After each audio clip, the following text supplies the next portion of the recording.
Hello viewers, नमस्कार। आप सभी का पाथफाइंडर्स बैन अकेडमी पे स्वागत है। तो दरअसल आपको पता है कि 16 और 17 फरवरी को इंडियन ओशन कॉन्फ्रेंस की एक मीटिंग हुई थी। ये भारत का एक कॉन्फ्रेंस है जिसमें भारत उन तमाम इंडियन ओशन रीजन के कंट्रीज को बुलाता है। ये साल जो इंडियन ओशन कॉन्फ्रेंस है ये ओमान में हुआ। ये और बहुत ऐतिहासिक था बिकॉज लास्ट ईयर के कंपैरिजन इसमें जो फॉरेन डिग्नेटरीज पार्टिसिपेट किए वो कई गुना ज्यादा था। इस पर्टिकुलर कॉन्फ्रेंस की अहमियत तो काफी खास है, लेकिन सबसे बड़ा डेवलपमेंट इस कॉन्फ्रेंस से सामने निकल के आया कि पहली बार एस जयशंकर जी बांग्लादेश के फॉरेन मिनिस्टर, जिनको इस समय फॉरेन अफेयर एडवाइजर कहा जाता है, तौहीद हुसैन से मुलाकात की। ये काफी बड़ा मुलाकात है बिकॉज जिस समय शेख हसीना के बाद से मोहम्मद यूनुस की सरकार बांग्लादेश में आई है तब से कॉन्स्टेंटली इंडिया बांग्लादेश के रिलेशंस में एक गिरावट देखने को मिला है। और पहली बार एस जयशंकर जी अब मिले हैं बांग्लादेश फॉरेन अफेयर एडवाइजर के साथ। तो ये एक बहुत सिग्निफिकेंट डेवलपमेंट है जिसके ऊपर काफी लोग एक्सपेक्टेशंस कर रहे थे कि आखिरकार इनके बातचीत से क्या सामने आएगा। इन सभी चीजों को आज इस सेशन में हम लोग समझने का प्रयास करेंगे, बट पहले देखिए कि इंडियन ओशन कॉन्फ्रेंस जो कि भारत का इनिशिएटिव है, इसकी शुरुआत 2016 में हुई एट सिंगापुर। भारत की एक फॉरेन पॉलिसी की थिंक टैंक है इंडिया फाउंडेशन, वो इस इंडियन ओशन कॉन्फ्रेंस को स्टार्ट की थी। इसका मुख्य उद्देश्य था कि कैसे इंडियन ओशन रीजन के वो तमाम कंट्रीज को एक प्लेटफॉर्म दिया जा सके जहां पे वो मिलकर बातचीत करके कोऑपरेट कर सके in order to achieve security and growth for all in the region. Sagar में आपको बता दूं, प्राइम मिनिस्टर मोदी ने 2015 में इंडियन ओशन रीजन के लिए एक पॉलिसी तय किया था which is based on the principle of सबका साथ सबका विकास। That means Indian ocean region में सबका सिक्योरिटी इंश्योर हो और सबका ग्रोथ हो। तो इसलिए भारत सरकार की official policy Indian ocean region में सागर, और इसी के अंदर भारत ये चाहता है कि इन तमाम इंडियन ओशन रीजन के कंट्रीज को एक साथ एक प्लेटफॉर्म पर लाया जा सके जहां पे ये बातचीत करके हम लोग अपने ग्रोथ को इंश्योर कर सके। इस साल जो इंडियन ओशन कॉन्फ्रेंस का एडिशन था ये 8वां एडिशन था और इसको भारत की think tank India foundation Oman की सरकार के साथ मिलकर होस्ट की है मस्कट में, जो 16 और 17 फरवरी को चला था। आप देख सकते हैं कितने सारे कंट्रीज इस पर्टिकुलर प्लेटफॉर्म में भागीदारी लेते हैं, वो चाहे साउथ ईस्ट एशियन कंट्री हो, वो चाहे ईस्ट अफ्रीकन कंट्री हो, वो चाहे ऑस्ट्रेलियन हो, वो चाहे आपके इंडियन सब कॉन्टिनेंट के कंट्री हैं। तो इसलिए इंडियन ओशन कॉन्फ्रेंस भारत के मैरीटाइम पावर के लिए एक बहुत बड़ा इनिशिएटिव है जो बहुत अच्छे से बनाया जाता है। अब बात करेंगे कि इस पर्टिकुलर कॉन्फ्रेंस में कैसे इंडिया बांग्लादेश का जो मुलाकात है वो काफी खास है, कैसे इंडिया ने बांग्लादेश के फॉरेन मिनिस्टर को एक तरीके से बॉयकॉट और आइसोलेट करने का प्रयास किया। इन सभी चीजों को आज इस सेशन में हम लोग समझने का प्रयास करेंगे, बट आगे बढ़ने के पहले स्टूडेंट्स, आप सभी के लिए बहुत ही इंपॉर्टेंट इंफॉर्मेशन कि अनअकैडमी आईएएस आप सभी के लिए कुछ इंपॉर्टेंट पीडीएफ्स लेके आया है। वो चाहे प्रीवियस ईयर क्वेश्चंस हो, करंट अफेयर मैगजीन्स हो और साथ ही साथ प्रीलिम्स मॉक टेस्ट हो, ये तीनों के पीडीएफ आपको हमारे डिस्क्रिप्शन बॉक्स पे दिए गए लिंक पे मिलेंगे। आप सभी को बता दें कि ये जो पीडीएफ्स हैं they are very much updated, they are very much concise and absolutely free of cost. तो आपको किसी भी तरीके का कोई भी डाउट है इन मटेरियल से या इन general about your preparation, so you can visit any time our offline branches at Karol Bagh, Mukherjee Nagar, Prayagraj and Patna, जहां पे आपको हमारे मेंटर्स एंड एजुकेटर्स गाइड करेंगे जिस तरीके की मदद आपको अपने एग्जामिनेशन के लिए चाहिए।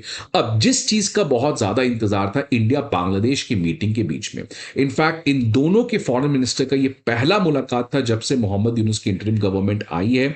इस पर्टिकुलर बातचीत में जो आउटकम निकल के आया कि दोनों कंट्री एग्री किए हैं कि कैसे बायलैटरल रिलेशन को सुधारा जाए, कैसे मिलके अपने चैलेंजेस जो रिसेंट टाइम्स में इमर्ज किए दोनों कंट्री के बीच में उसको कैसे खत्म किया जाए और कैसे अपना जो कोऑपरेशन है उसको और ज्यादा स्ट्रेंथन किया जाए। इसमें एक सिग्निफिकेंट चीज सामने देखने को आया कि बांग्लादेश के जो फॉरेन मिनिस्टर तौहीद हुसैन, उन्होंने इंडिया को रिक्वेस्ट किया कि प्लीज सार्क, जो south Asia association for regional cooperation है, इसका मीटिंग इंडिया जल्दी से ऑर्गेनाइज करे बिकॉज लास्ट टाइम सार्क का जो समिट हुआ था वो 2016 हुआ था। 2016 में आपको पता है कि सार्क की मीटिंग जो है वो पाकिस्तान में होनी थी, लेकिन भारत ने उसको बॉयकॉट किया था बिकॉज उड़ी में अटैक करवाया था और वो जो संगठन जिसने अटैक किया थी वो पाकिस्तान बेस्ड थी, इसीलिए भारत ने उसको बॉयकॉट किया सार्क की वो समिट को। और उसके बाद भारत के बाद भूटान, श्रीलंका, बांग्लादेश उस समय उन सभी ने इस चीज को बॉयकॉट किया है। सार्क जो है वो वापस से बांग्लादेश इसको रिवाइव करना चाहता है और इसलिए रिवाइव करना चाहता है बिकॉज 1985 में जो सार्क की शुरुआत हुई थी वो भी बांग्लादेश ने ही किया था। लेकिन आप देख सकते हैं सार्क में ये कितने सारे कंट्रीज हैं, अफगानिस्तान, पाकिस्तान, इंडिया, नेपाल, भूटान, बांग्लादेश, श्रीलंका एंड मालदीव्स। लेकिन मिस्टर जयशंकर जी ने क्लियर कह दिया कि सार्क वार्क अब कुछ नहीं चालू होने वाला है। सार्क एक हिस्ट्री है, सार्क एक इतिहास के पन्नों में लिखा चुका है। अब सार्क जो है वो आने वाले समय में इसकी कोई भी फ्यूचर रिवाइवल देखने को सामने नहीं आती है। और देखिए सार्क की जो कल्पना है वो भी बांग्लादेश के उस समय के मिलिट्री डिक्टेटर ने किया था जो कि प्रो पाकिस्तान थे। और एक तरीके से यह भी कहा जाता है जियोपॉलिटिकल स्कॉलर्स का कि सार्क जो है वो बांग्लादेश ने पाकिस्तान के साथ जानबूझ के मिलकर शुरू किया था कि कैसे छोटे कंट्रीज को लाया जा सके अगेंस्ट इंडिया। इसलिए भारत पहले भी सार्क का कोई बहुत बड़ा चैंपियन नहीं रहा है, लेकिन रीसेंट टाइम्स में जिस तरीके से पाकिस्तान, बांग्लादेश और अफगानिस्तान में डेवलपमेंट हुई है, भारत तो इस समय कोई भी मूड में नहीं है सार्क के रिवाइवल में। और मिस्टर जयशंकर जी ने अपने जो ऑफिशियल ट्वीट है उसमें उन्होंने कहा कि बायलैटरल टाइज को बढ़ाना चाहिए और सार्क के बदले हमें BIMSTEC, Bay of Bengal initiative for multi sectoral technical and economic cooperation, इसके ऊपर हमें बातचीत करना चाहिए। तो एक तरीके से क्लियरली बांग्लादेश के रिक्वेस्ट को भारत ने रिजेक्ट कर दिया